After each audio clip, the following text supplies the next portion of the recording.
Segment 2, Gold and Black Live. We're joined by John Shoop and Stacy Clarity. And, Coach, we've been waiting for 2 years to get you on here. Now we have you on here. Your schedule is so – no, we just appreciate we appreciate Matt Rector, the fact that he carts you guys out here.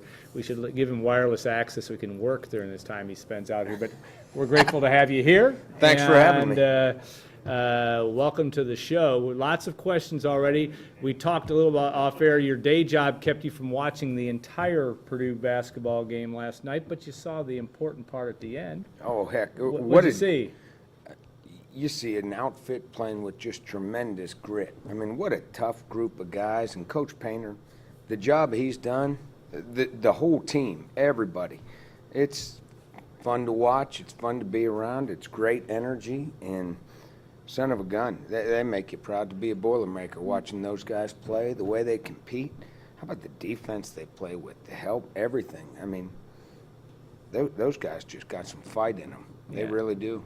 We follow you a little bit on Twitter, and you're active with all the teams in terms of the support that you give, whether it's wrestling or track. This is a big part of it for you. I mean, you're obviously football can be in its own spot, and you guys have a big job to do. But talk about the community that is Purdue sports right now. One of the best things about being on a college campus is you get to go to all the other sports. My son's a wrestler, so we not only go to the wrestling matches with Coach Ursula, we'll go to practice and watch them.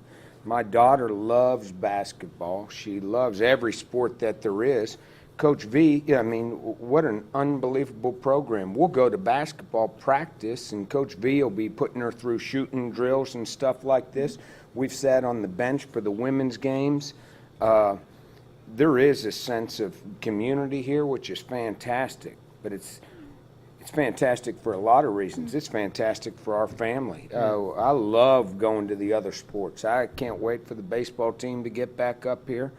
My daughter wants to play softball. We're going to be with Coach Schutte at the softball games and doing all that stuff. We try to go to as much as we can. What a benefit of being in a college campus. Yeah. I want to talk some football. You bet. Butch Jones had said recently that the spread offense is the most misused term in football. Do you agree? Just because maybe people have an idea of what that is, but it's not necessarily that thing they think it is, if that makes sense? No, you're right. It's like anything. You know, people would describe the West Coast offense. Right. I'm not sure what that is. The spread offense, I'm not sure what that is. We try to run the Purdue offense, and it has elements of spreading the field, certainly. And I thought this year we really did a good job in the run game of making teams defend 53 yards of width. So if we implemented some elements of the spread run game, so be it. But I think we did it with our own flavoring, with our own identity. We developed an identity in running the ball that was Purdue's identity. And there were elements where we were spread out, and there were elements where we were in tight. So everything's kind of both and. Everything's kind of blended in the world that we live in now, not just in football. Right.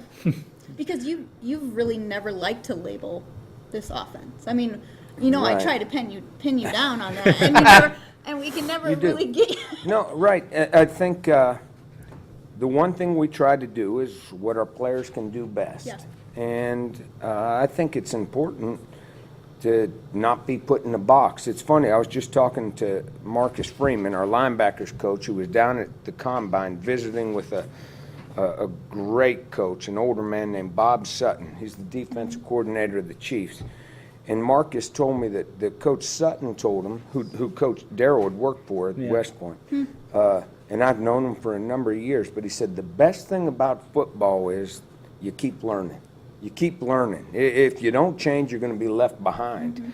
And so every year we're going to look a little bit different last year than we did this year, but we are starting to develop an identity. We're starting to develop a core group of guys that we know can really do certain things well, and we're going to try to build on those, and whatever you want to call it, just call it Purdue. That'd be good.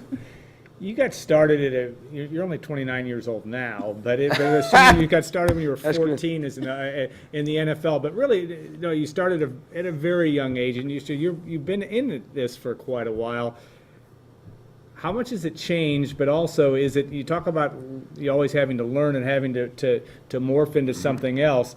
Is that speeding up now, or is that slowing down in terms of the way the game is changing? So let's say from the late '90s to today. Well, the more things change, the more things stay the same. Someone once wrote, not sure who, but the blocking and the tackling and all that. No matter what version of defense or offense you play, there's a physical element to this game that you can't discount, and that's never going to change. The best teams, no matter what you do or how you spread them or how you lay them out, the best teams are good at blocking and are good at tackling. Yeah. Period, the end. Yeah. Now, so that'll stay the same. What's always changing is, there's like cycles almost. When I started, there were maybe not as many defenses. The fire zone defense back in 1995 when I entered the NFL was kind of brand new with Dom Capers. We were at the Carolina Panthers.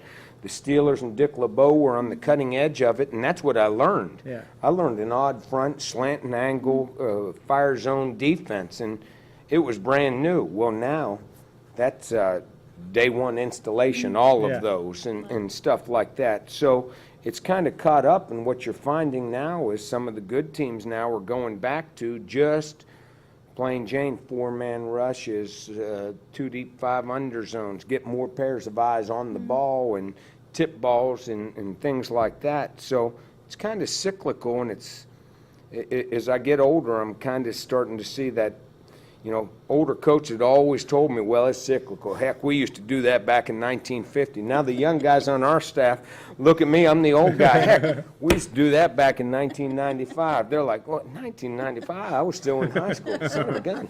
How old are these guys? I was in high school, too. No, I wasn't. But, I think that's an interesting comment that it does cycle. Does it, from a prep standpoint, is there still more for you to learn in terms of what you're going to see defensively? Let's say when you're prepping for a game, does it take more time than it did 10 years ago, or does it not? Because you have a lot of technology now. Yes and no.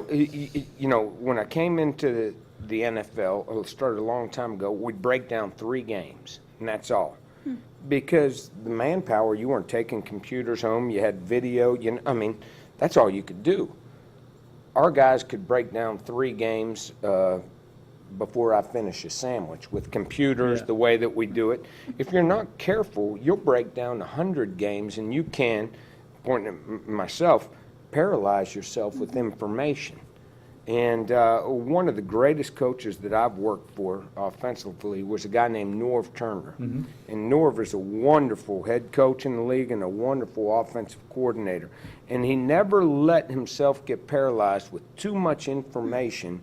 And it came right on time in my career, because I was at that stage where, hey, if breaking down 3 games is good, breaking down 12 would be better. Well, then all of a sudden the defense doesn't have to follow that tendency that they're doing. And Norv was a real kind of fluid guy.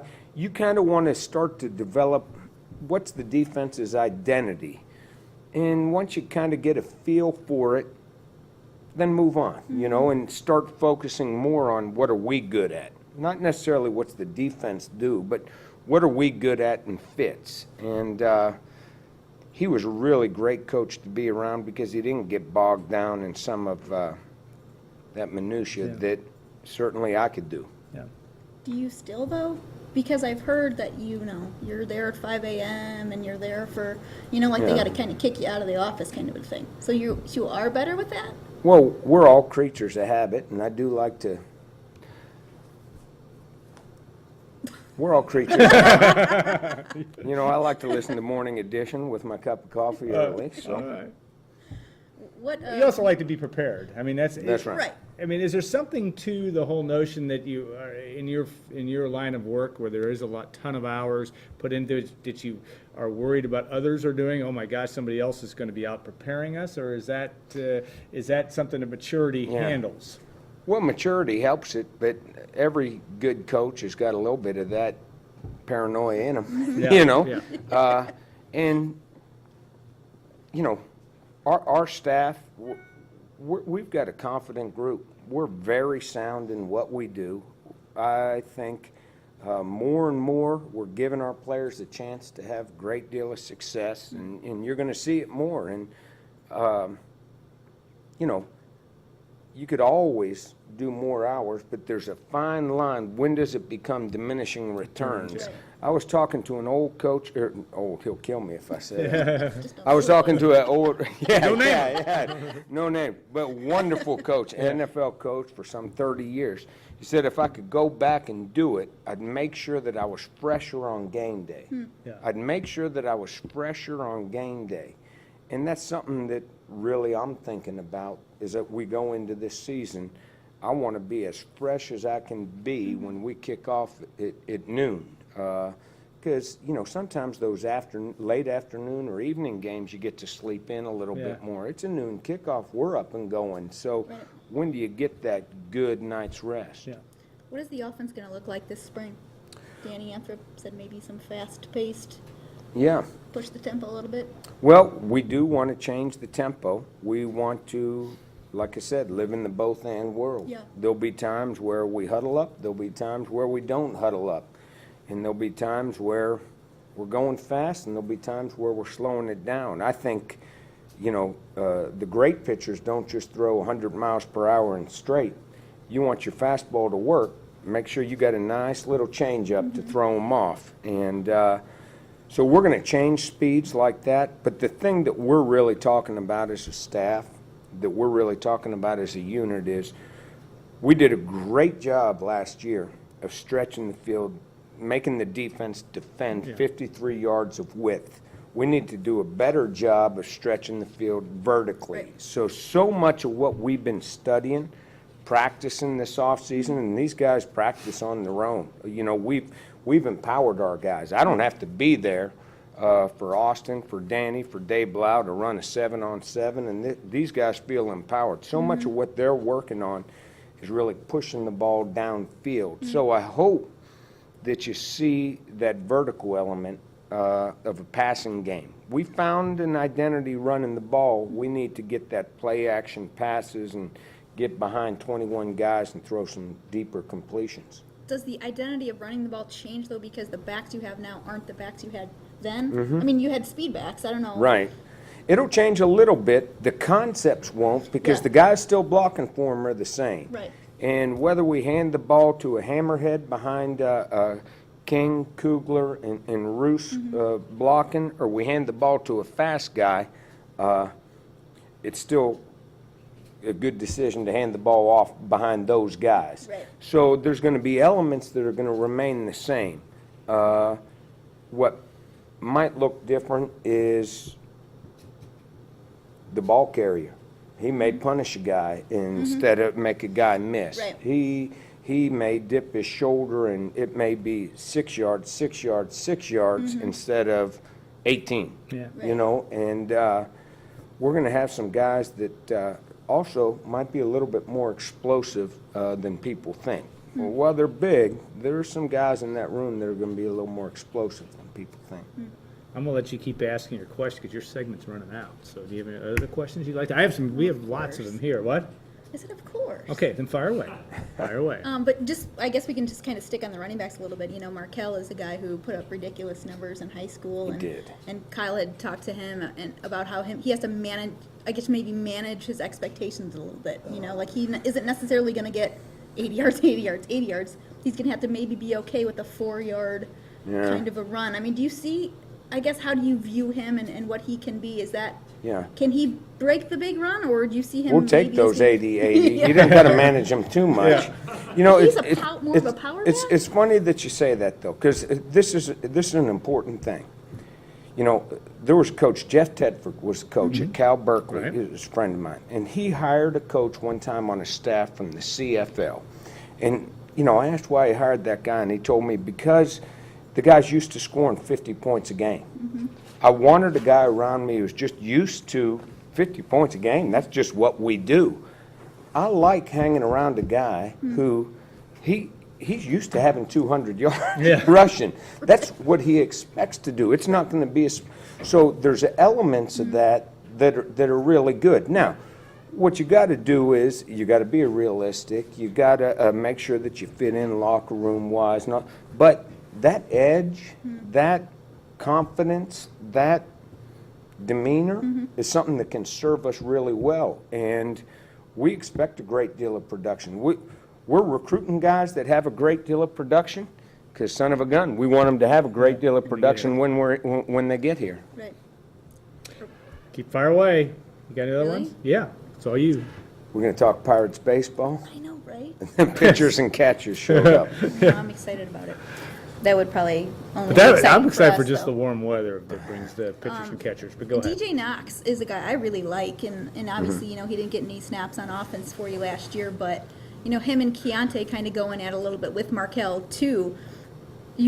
How do you I think you want to have one guy who can do everything, but when you look at those three guys, are they different that they can maybe each give you something, or I guess how do you kind of view the competition generally, I suppose? Well, we'll see. You know, none of those guys, and Keontae included, really have a body of work. Right. And so you kind of figure it out once they get a body of work, i.e., 100 carries in or something like that. So we're going to try to get as many running backs, big number of carries this spring. The thing that DJ brings you is he's a wonderful receiver. He's a wonderful route runner.